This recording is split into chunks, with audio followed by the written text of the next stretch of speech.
So I'm here with Paul Yook from BioShares. He's a portfolio manager. Welcome, Paul. It's nice to have you here today at the event. Thank you.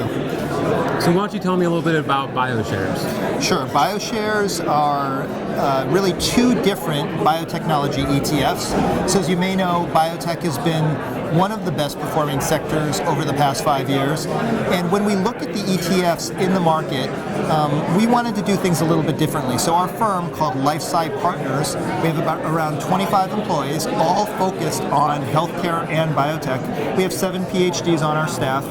And what we do is we look at the universe and we see that there are two distinctly different asset classes. There are product stage companies and clinical trial stage companies, and they're very different in their financial characteristics. Product stage companies are mature. They have FDA approved drugs that they're selling. They're more like a traditional industrial company that you think of. Clinical trial stage companies are typically much smaller, and these companies have no sales. They're hoping to get a drug approved by the FDA, but today they don't. So these are much more volatile and riskier.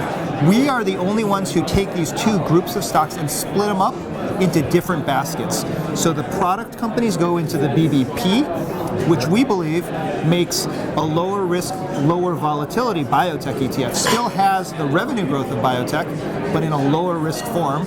And then the BBC is actually probably the highest volatility, arguably higher risk and higher reward biotech fund. So they're both pure biotech, but we split it up into those two distinct groups. So it's interesting. You kind of have the young, new guys in the biotech world and the more startup type, and you have the more mature, not quite healthcare, the big pharma, Exactly. but still biotech, still getting some growth, but a lot more mature in their sell cycle. Exactly. Well, that's fantastic. And so everyone knows and has seen the news with all the M&A activity that's recently been going on in the biotech.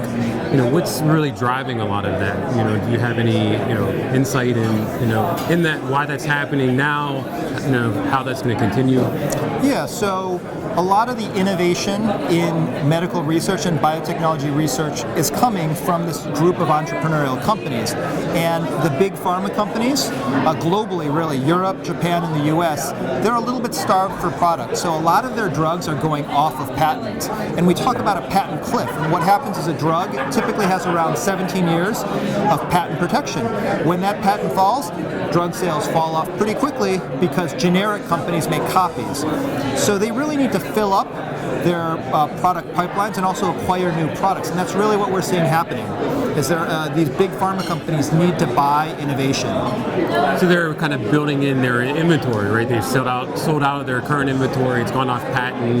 Your firms like Mylan now are doing generics, so they need to refill their baskets of products. Yes. And so, one interesting stat that I could give you is since 2013, so if you look at 2013, 2014, and so far in 2015, around 80% of the biotech deals that have happened, and it's been very active. So biotech, pharma, in the public U.S. markets, we've seen around 26 deals.